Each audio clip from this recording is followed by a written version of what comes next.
우리를 사랑하시고 복 주시는 하나님께서 오늘 주시는 말씀은 로마서 9장 1절부터 13절 말씀입니다.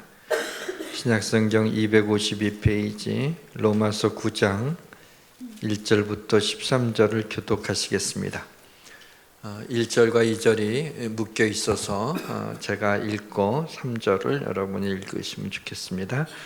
내가 그리스도 안에서 참말을 하고 거짓말을 아니하노라. 나에게 큰 근심이 있는 것과 마음에 그치지 않는 고통이 있는 것을 내 양심이 성령 안에서 나와 더불어 증언하노니 나의 문제 곧 불의의 지성을 위하여 내 자신이 저주를 받아 그리스도에게서 찢을지라도 원하는 바라. 그들은 이스라엘 사람이라. 그들에게는 양자됨과 영광과 언약들과 율법을 세우신 것과 예배와 약속들이 있고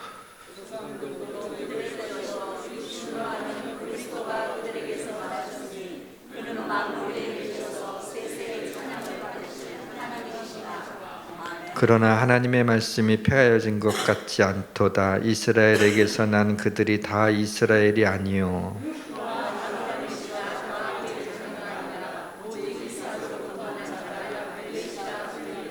곧 육신의 자녀가 하나님의 자녀가 아니요 오직 약속의 자녀가 씨로 여기심을 받느니라.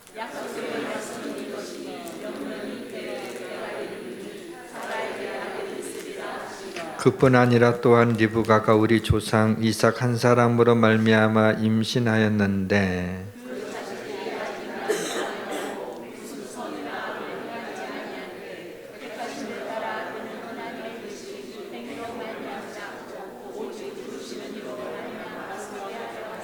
리브가에게 이르시되 큰 자가 어린 자를 섬기리라 하셨나니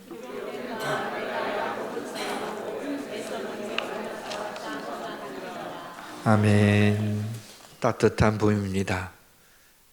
미세먼지도 많이 도망가고 새들도 기분이 좋은 듯 지저귀고 있습니다.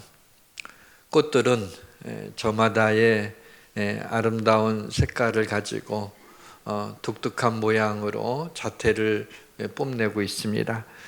이른 아침에 숲길을 건너라면 풀잎에 송글송글 맺힌 새벽 이슬이 바짓가랑이를 적시우듯이 험한 인생길을 걸어갈 때 새벽 이슬과 같은 하나님의 은혜가 우리의 삶을 적시우기를 원합니다. 하나님의 지문이 묻어있는 이 세상은 참 아름답습니다. 하나님의 형상대로 지음받은 우리들은 얼마나 아름다운지요. 온 우주의 창조주가 우리를 구원하시기 위해 2000년 전에 우리가 사는 지구라고 하는 작은 행성에 먼지투성이 행로로 인간의 몸을 입고 걸어오셨다는 이 놀라운 사실을 생각하면 감격하지 않을 수가 없습니다. 우리로 말미암아 기쁨을 이기지 못하시는 하나님께서 오늘 그의 자녀들에게 해류에 의해 흔들리는 해초와 같이 흔들리지 않고 몰아치는 파도에도 방파제와 같이 끄떡없이 그리스도인으로 우뚝 서게 해주시기를 주님의 이름으로 축원합니다. 설교를 이렇게 나눌 수도 있죠. 우리가 듣고 싶어 하는 그러한 말씀, 또 하나님이 하시고 싶어 하시는 말씀, 물론 하나님이 하시고 싶어 하시는 말씀이며 동시에 우리가 듣고 싶어 하는 그러한 말씀도 있을 수 있을 것입니다. 오늘은 우리가 듣고 싶어 하는 그 말씀이라기보다는 하나님께서 우리에게 하시고 싶어 하시는 그 말씀에 좀 가깝지 않을까라는 생각을 합니다. 한 달 만에 로마서로 돌아왔습니다. 한 달 동안 마치 여행을 갔다가 집에 돌아온 그런 느낌입니다. 한 달 전에 로마서 8장까지 말씀을 전했죠. 로마서 8장을 본문으로 삼고 말씀을 준비하고 전할 때 너무나 행복했습니다. 조금은 흥분되기도 했죠. 그 하나님의 사랑이 얼마나 놀랍게 그렇게 표현되어 있는지 참 놀라웠습니다.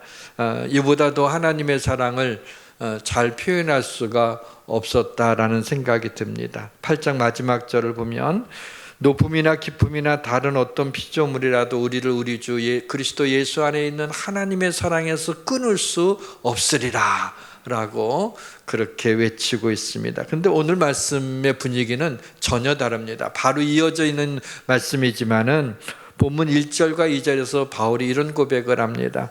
내가 그리스도 안에서 참말을 하고 거짓말을 아니하노라. 나에게 큰 근심이 있는 것과 내 마음에 그치지 않는 고통이 있는 것을 내 양심이 성령 안에서 나와 더불어 증언하노니.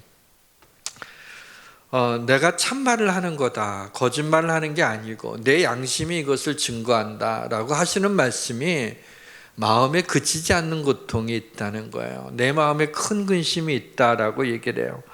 주먹을 불끈 쥐고 세상에 어떤 것도 우리를 하나님의 사랑에서 끊을 수 없으리라 라고 그렇게 외친 직후에 나에게 큰 근심이 있다고, 마음에 그치지 않는 그런 고통이 있다고 그렇게 말씀하고 있어요. 바울과 같은 위대한 사도에게 어떻게 이렇게 업앤다운 된 이런 것이 있다는 것이 쉽게 설명이 되지를 않습니다. 바울이 조울증을 알고 있었던 것은 아닐까라고 하는 의심이 들 정도입니다. 그 이유가 무엇인지 궁금했습니다. 본문 3절에서 그 이유의 실마리를 찾을 수 있었습니다. 나의 형제 곧 고륙의 친척을 위하여 내 자신이 저주를 받아 그리스도에게 끊어질지라도 원하는 바라 그랬어. 사도 바울에게는 큰 고민거리가 있었습니다. 하나님으로부터 선택받은 동족 유대인이 주님을 십자가에 못 박고 그리스도에게서 떠나 있었기 때문에 자기 마음에 그치지 않는 고통이 있다라고 고백하고 있는 것입니다. 유대인들은 하나님이 택하신 선민입니다. 그들에게는 양자됨과 영광과 언약과 율법과 예배와 약속들을 가지고 있고 믿음의 조상들도 있습니다. 근데 유대인들은 그래서 율법을 지켜야 구원받을 수 있다고 생각했기 때문에 누구든지 구원받을 수 있다고 하는 십자가의 복음을 받아들이기가 어려웠던 것입니다. 그러나 유대인이기 때문에 할례를 받았기 때문에 구원받는 것은 아닙니다. 무릇 표면적 유대인이 유대인이 아니요 표면적 육신의 할례가 아니니라. 오직 이면적 유대인이 유대인이요 할례는 마음에 할지니 영에 있고 율법 조문에 있지 아니한 것이라.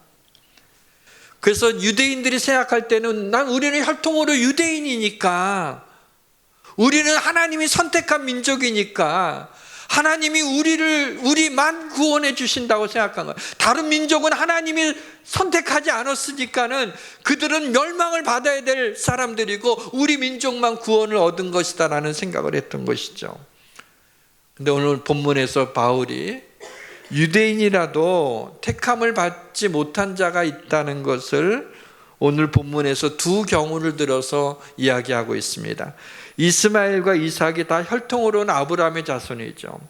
아브라함의 두 아들이에요. 근데 이스마엘은 버림을 받았고 이삭은 약속의 자녀가 됐어요. 또 이삭의 쌍둥이 아들 중에도 에서는 버림을 받고 야곱은 택함을 받았습니다. 버림을 받았다는 표현은 다른 민족이 되었다라고 하는 것이죠. 하나님이 유대인들을 택하신 것은 맞습니다. 다만 하나님께서 유대인들을 택하신 것은 유대인들만 구원하시려는 것이 아니라 유대인을 통해서 온 세상 모든 민족을 구원하시려는 것이었습니다. 그런데 유대인들이 자신들이 택함 받은 것을 자랑을 했지, 하나님이 자신들을 통해서 이방인들을 구원하시려고 하는 하나님의 마음을 알지 못했던 것입니다. 그렇다고 하나님께서 유대인들을 버리신 것은 아닙니다. 유대인들의 마음이 완악해져 복음을 받아들이지 못해서 이 복음이 이방인들에게 전해지지만 구원받은 이방인의 수가 차게 되면 다시 유대인들도 예수를 믿게 될 것이라고 말씀하고 있어요. 그래서 로마서 11장에 보게 되면 그러므로 내가 말하노니 하나님이 자기 백성을 버리셨느냐? 그럴 수 없느니라. 11절에도 그러므로 내가 말하노니 그들이 넘어지기까지 실족하였느냐? 그럴 수 없느니라. 그들이 넘어짐으로 구원이 이방인에게 이르러 이스라엘로 시기나게 하려 함이라. 유대인들이 율법에 매여 있어서 그리스도가 이 땅에 오셨는데도 그를 메시아로 알지 못하고 십자가에 못 박아서 마음의 그런 완악함으로 복음이 유대인들에게 먼저 흘러가지 못하고 이방인들에게 흘러갔지만, 이방인의 수가 차가 되면 마지막 때가 되면 주님이 오시기 전에 유대인들이 하나님 앞에 돌아오게 될 것이다, 그들을 버리신 것이 아니다라고 말씀하고 있는 것입니다. 구원은 전적으로 하나님의 은혜로 주어지는 겁니다. 멸망하는 사람은 구원을 거절해서 자신의 죄 때문에 멸망하는 거예요. 이 문제에 대해서 제임스 케네디 목사님이 이런 비유를 들어서 이야기를 했습니다. 5명의 친구들이 모여서 작당을 합니다. 우리 은행을 털자, 은행 강도를 해서 거기 돈이 굉장히 많으니까 한탕만 해가지고 우리 그것을 5명에서 나눠서 가지고 우리 흩어져서 멀리 행복하게 살자, 그렇게 모의를 했습니다. 그러니까 시간이 가까워져서 이제 은행을 강도질을 하기로 한 그날이 되었는데, 그 중에 한 명이 이건 아니다라는 생각이 드네요. 겁도 나고 이건 잘못된 거고 안 되겠다, 그래서 하지 말자고 막 결사적으로 만지는 거야. 야, 우리 이거 하게 되면 큰일 나, 잘못하면 죽는다고, 이거 은행 강도 하지 말라, 경찰이 가만 놔두지 않을 거야, 이거 하면 안 되겠다, 못하겠다. 그럼 너는 빠져. 아니, 너희들도 그러면 안 돼, 하지 말자고, 큰일 난다고. 그래도 나머지 4명이 완강한 거야. 그럼 너 겁쟁이, 너는 빠지고 우리는 은행 강도 그질 할 거라고. 그날에 대해서 복면을 탁 하고 전부 다 이 차에서 내려서 막 가는 거예요, 4명이. 그래갖고 그걸 볼 수가 없어갖고 그냥 와락 달려가 누군가 하나를 꽉 잡았어요. 잡아갖고 안 된다고 막 뒤둥거린 사람에 나머지 3명은 갔는데 이 친구는 이제 끝까지 붙잡으니까는 못 간 거예요. 그럼 이미 들어가고 한 명은 할 수 없이 이제 늦게 자기가 갈 수 없으니까 도로 이제 거기에 참여를 하지 않았어요. 결국에는 이 3명의 강도는 붙잡히게 되게 되고, 또 그때는 중하게 엄벌을 한 때라 사형을 당하게 됩니다. 자, 그렇다면 그 3명은 자신들이 은행 강도를 했기 때문에 그 죄값으로 사형을 맞이하게 됐어요.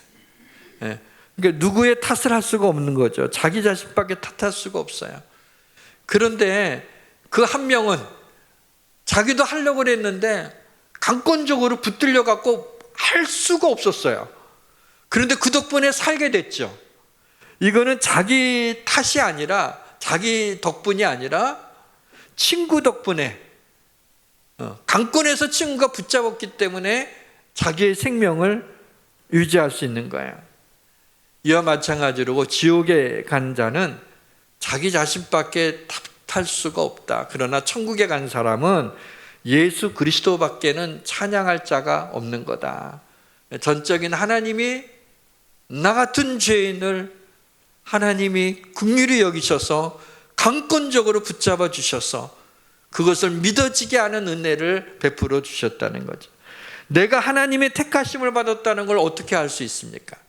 영접하는 자 곧 그 이름을 믿는 자들에게는 하나님의 자녀가 되는 권세를 주셨으니 이는 혈통으로 하나 육적으로 하나 사람의 뜻으로 나지 아니하고 오직 하나님께로서 난 자들이니라. 하나님의 뜻 안에서 하나님 우리를 택하시고 구원하셨어요. 예수 그리스도를 영접한 자는 하나님이 택하신 자들입니다. 근데 하나님이 우리를 왜 택했나요? 우리가 잘나서가 아닙니다. 우리가 착해서가 아닙니다. 우리가 다른 사람보다 뛰어나서가 아닙니다. 오히려 신명기에서는 이렇게 얘기하고 있죠. 여호와께서 너희를 기뻐하시고 너희를 택하시면 너희가 다른 민족보다 수요가 많기 때문이 아니라 너희는 오히려 모든 민족 중에 가장 적으니라. 한마디로 못났기 때문에 내가 너희들을 택했다라고 하는 겁니다. 은혜로 구원받았다는 거예요. 자랑할 것이 없게 하신 것입니다. 바울 자신이 하나님의 놀라운 사랑을 감격했어요. 예수 믿는 사람들을 핍박하는 데 앞장선 나를, 다메섹에 예수 믿는 사람 잡으러 가는 나를 부활하신 주님이 나타나셔서 눈을 멀게 하고 귀로 나만 들리게 해서 나를 이방인의 사도로 삼으신, 구원받을 뿐만 아니라 자신을 이방인들에게 복음 전하는 사도로 삼아주셨다는 것에 감격을 했어요. 말할 수 없는 기쁨이 있었어요. 그런데 정작 자기의 형제, 친척, 고륙이, 민족이 구원받지 못해서 지옥에 떨어질 것을 생각하니까는 견딜 수 없는 아픔과 그 고통을 고백하고 있는 것입니다. 사실 바울은 동족인 유대인들에게서 핍박을 많이 받고, 심지어는 바울을 죽이기로 한 사람이 40명이나 먹지도 않고 바울을 죽이겠다고 한 사람들이 있었을 정도였습니다. 고린도후서에 보니까 유대인들에게 40에서 감암매를 5번 맞았으며 3번 태장으로 맞고 1번 돌로 맞고, 그렇게 유대인으로부터 많이 맞았어요. 자기를 괴롭히고 죽이려고 하려고 했던 그 사람들의 영혼을 위해서 이렇게까지 안타까워하고 괴로워하는 것이 참으로 낯섭니다. 우리의 마음에 그치지 않는 고통은 뭐 때문이죠? 우리가 누군가로부터 큰 상처를 받았을 때 우리의 마음으로부터 그치지 않는 고통이 있고 마음에 큰 근심이 있습니다. 무슨 큰 일을 당함으로 말미암아 내가 받은 그 충격으로 인한 그런 것들이 우리의 마음의 고통이지 않습니까? 일반적으로 말이죠. 아무리 동족이라도 어떻게 자기를 죽이려고 했던 자들이 구원받을 수만 있다면 자신이 저주를 받아 그리스도에게서 끊어질지라도 원한다. 어떻게 이런 말을 할 수 있단 말입니까? 바울이 특이하다고 생각하면 좀 마음이 편한데 바울만 그런 고백을 한 것이 아니었어요. 모세도 같은 고백을 했습니다. 모세가 여호와께로 다시 나아가 여짜오되 슬프도소이다. 이 백성이 자기들을 위하여 금신을 만들었으니 큰 죄를 범하였나이다. 그러나 이제 그들의 죄를 사하시옵소서. 그렇지 아니하면 원컨대 주께서 기록하신 책에서 내 이름을 지워버려 주옵소서. 모세를 향하여 원망하고 모세를 대적했던 그들이 죽게 되었을 때 고소하다라고 할 것 같은데, 그들의 죄를 용서해 주시지 않으면, 구원해 주시지 않으면 제 이름을 생명책에서 지워버려 달라고 그런 간절한 마음으로 하나님 앞에 기도하고 있지 않습니까? 예수님이 십자가 달려 죽으시면서 자신을 죽이려는 자들을 향하여 아버지여 저들을 사하여 주옵소서, 자기들이 하는 것을 알지 못함이니이다 라고 말할 수 있는 것은 예수님이니까. 그렇다고 쳐도 기독교 최초의 순교자 스데반도 돌에 맞아 죽으면서 돌을 던지는 자들을 향하여서 무릎을 꿇고 크게 소리 지릅니다. 주여 이 죄를 그들에게 돌리지 마옵소서 라고 고백하는 것을 보면, 나를 괴롭게 하고 힘들게 한 사람에 대해서 어떤 마음과 태도를 가져야 되는가 라고 하는 것을 생각하게 합니다. 이러한 도전에 대해서 성도들이야 뭐 그렇다 치더라도 수십 년 목회를 한 목사인 제가 저를 힘들게 한 사람을 용서하는 것은 그래도 어떻게 성령의 능력으로 할 수 있을 것 같은데, 그러한 자를 위해 내가 그리스도에게서 끊어질지라도 원하는 바라고 그렇게 기도할 수 있을까라고 하는 그런 질문을 던져놓고 답이 나오지를 않아서 괴로워서 어찌해야 좋을지를 몰랐습니다. 나만 구원받으면 행복한 것인가요? 바울이 나의 형제 곧 고륙의 친척을 위해 내 자신이 저주를 받아 그리스도에게 끊어질지라도 원하는 바로다, 이러한 고백한 말씀을 묵상하면서 든 생각은, 바울이 부활하신 주를 만난 그 기쁨, 사도로 부르심을 받은 그 감격, 그것이 큰 만큼 주님을 믿지 못하는 유대인들을 향한 안타까움과 강한 연민이 그러한 고백을 낳은 것이다 라는 생각이 들었습니다. 다시 말씀드리면 구원의 감격과 감사가 큰 만큼 아직 구원받지 못한 사랑하는 가족과 친지들을 향한 연민이 깊어지는 것이 맞다는 거죠. 나는 구원받았으니까, 난 죽어도 천국 가니까, 몰라. 니들은 다 자유로 믿는 거지 할 수 없어.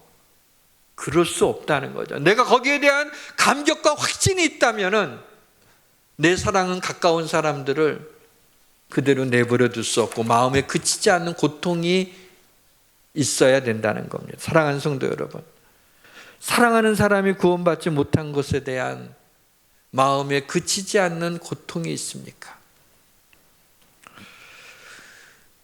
고희 만 70을 맞이한 아버지의 표정이 어둡습니다. 큰아들이 왜 아버지 표정이 어두운지 잘 알고 있습니다. 20년 전에 집을 나간 아버지의 작은 아들, 자기 동생 때문에 그 동생을 생각하며 그 좋은 잔칫날 아버지의 표정이 어둡게 있는 겁니다. 큰아들이 너무나 속상해서 이놈의 자식 말이야, 이름을 부르면서 이놈이 평생 아버지 속만 썩이더니 아버지가 고희를 맞이했는데도 아직도 집에 돌아오지 않고 이런 놈이 다 있나, 이놈은 내 동생도 아니야, 우리 아버지 마음을 이렇게 힘들게 하고 어둡게 이런 나쁜 놈 말이야, 내 동생도 아니야 하고 이제 아버지 좀 위로한다고 하는 얘기였어요. 그러자 아버지가 큰아들 부르더니, 예 아들아, 아무개가 내 동생이 아닐지는 몰라도 나에게는 여전히 사랑하는 아들이단다, 그렇게 얘기를 하는 거야. 큰아들의 진정한 효도는 집 나간 동생에 대해서 뭐라고 하는 게 아빠가 좋아하는 게 아니라 그 아들을 찾아서 아버지 앞에 데리고 오는 것이, 그것이 아버지의 마음을 기쁘게 하는 것이었죠. 주님의 마음을 한번 들여다볼까요? 오직 주께서는 너희를 대하여 오래 참으사 아무도 멸망하지 않고 다 회개하기에 이르기를 원하시느니라. 어떤 남자 집사님이 목사님한테 와서 이런 말을 하더라는 거예요. 제가 총각 때는요 교회를 안 다녔어요. 예수를 안 믿었죠. 관심도 없었어요. 근데 아내가 너무 예쁜 거예요. 그래서 사귀면서 결혼하려고 하는데 이 사람이 같이 교회 나가지 않는, 정말 약속하지 않는다면 결혼하지 않겠다 그러는 거예요. 그럼 어떡합니까? 교회 나가주지 알았다고, 꼭 나가겠다고 약속을 단단히 했어요. 그래서 제가 약속은 잘 지키지 않습니까? 그래서 결혼을 하고 제가 교회 나가기 시작을 한 겁니다. 이 교회 이렇게 나와서 어느덧 그래도 좀 믿음도 생겼고 제가 이 집사까지 됐네요. 그러면서 이제 그 옛날 그 얘기를 하면서 그런 얘기를 하면서 이런 얘기를 하는 거예요. 이번 추석에 시골에 있는 어머니를 찾아뵙고 그 어머니를 좀 전도하려고 어머니한테 이런 얘기를 했습니다. 어머니, 이제 그만 절에 다니시고 이제 교회 나가세요.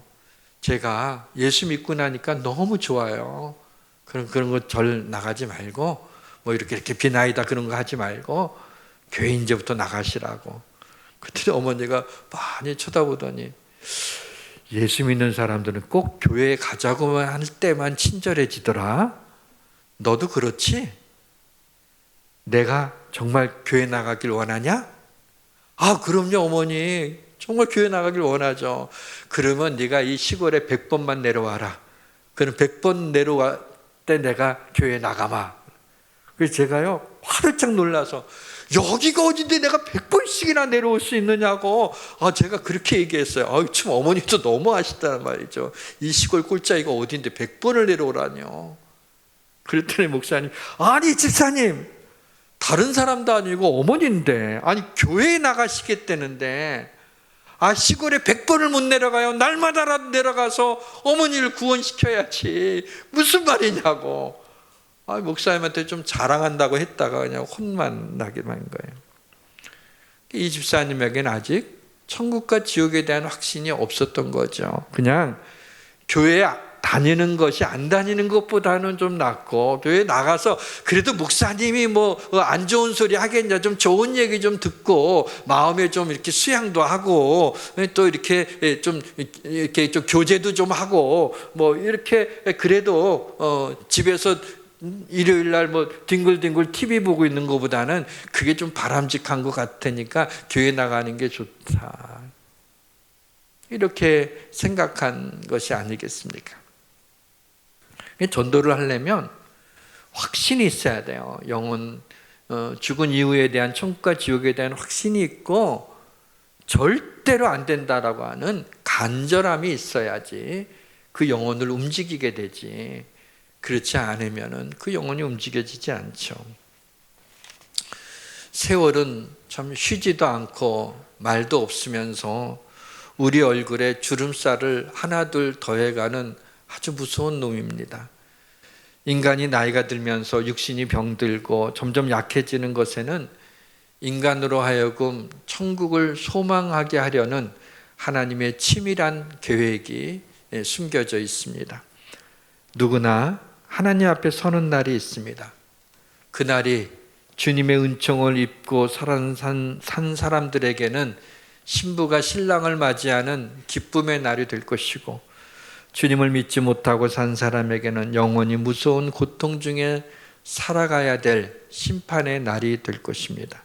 이 땅을 떠나는 날, 영원한 고통 가운데 떨어질 수밖에 없었던 죄인이 그 사망에서 건짐을 받았다면 이보다 더한 은혜가 어디에 있겠습니까? 그것도 누군가가 내가 죽어야 되는데 나를 대신하여 죽었다면, 그 죽음으로 인하여 내가 구원을 받았다면 이 은혜를 무엇으로 갚을 수가 있겠습니까?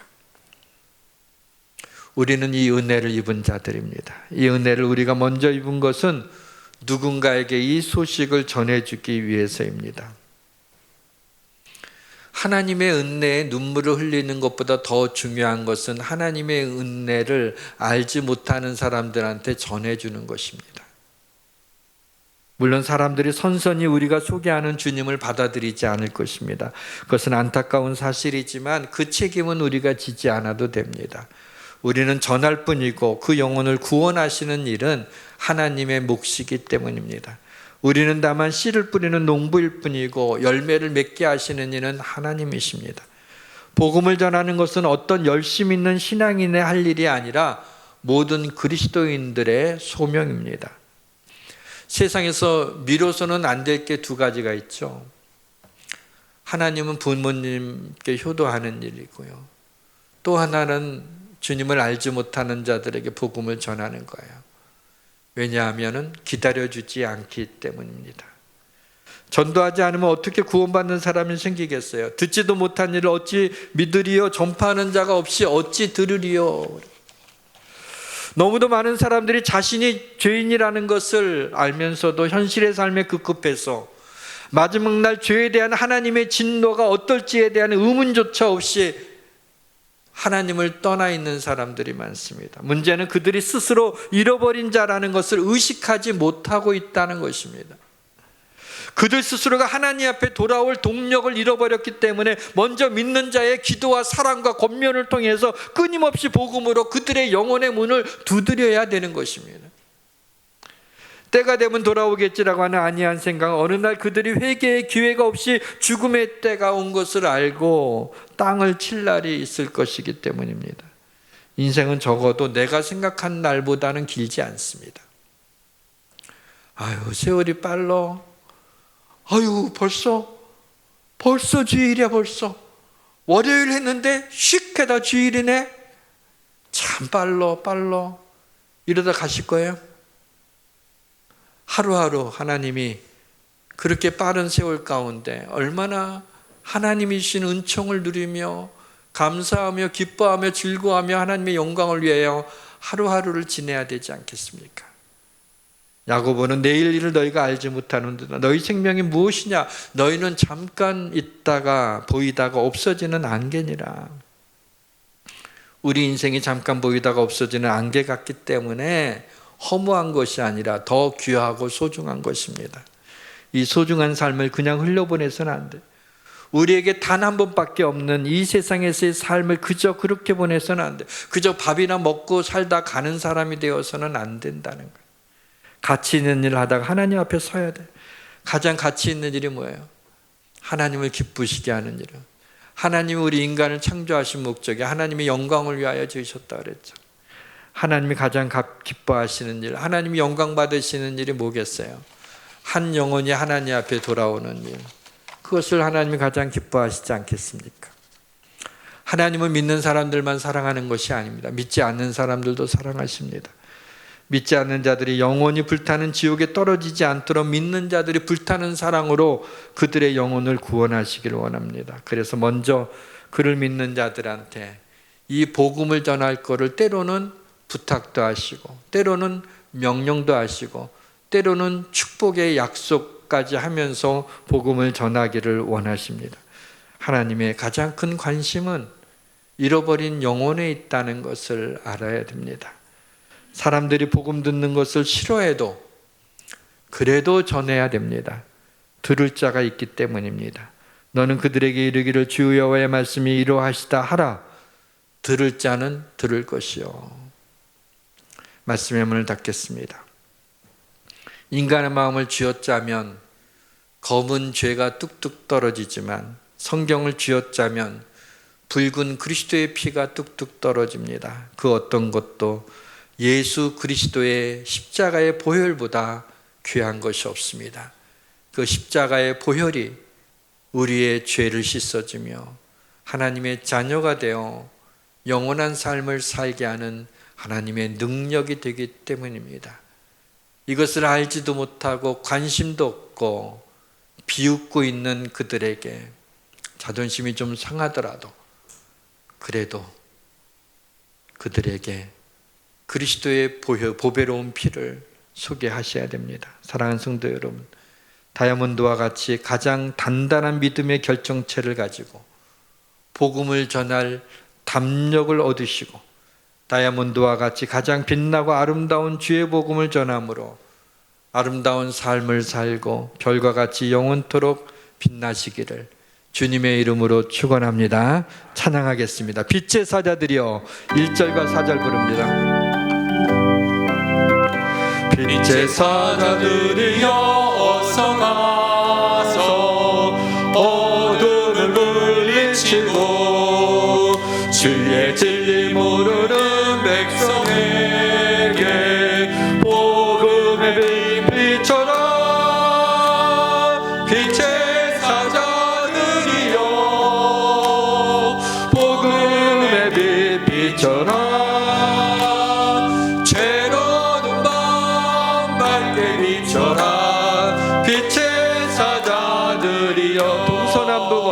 동서남북 어디나 땅끝까지 주님만 의지하고 눈 어두워 못 보는 백성에게 복음의 빛 비춰라. 빛의 사자들이여 복음의 빛 비춰라. 비춰라. 빛의 사자들이여. 하나님 아버지, 구원받은 은혜에 대한 감격이 사라지지 않게 하시고 그 감격만큼 하나님이 아직 구원받지 못한 하나님 우리 주변에 있는 가까운 사랑하는 사람들의 그 영혼을 위하여 우리의 마음에 큰 근심이 있게 하고 마음에 그치지 않는 고통이 대하여 그들을 위하여 기도하며 복음을 전할 수 있어서 한 영혼이라도 하나님 앞에 돌아오게 되는 하나님을 기쁘시게 하는 하나님의 영광을 드러내는 하나님 거기 일에 저희들을 사용하여 주시옵소서. 하나님의 우리의 믿음만 지키는 게 아니라 우리만 축복받는 것이 아니라 하나님이여 아직 구원받지 못한 자들을 향한 안타까운 마음을 갖게 하여 주시옵소서. 우리에게 복음을 전할 다이아몬드와 같은 믿음의 결정체를 허락하여 주시옵소서. 예수님의 이름으로 기도하옵나이다. 아멘.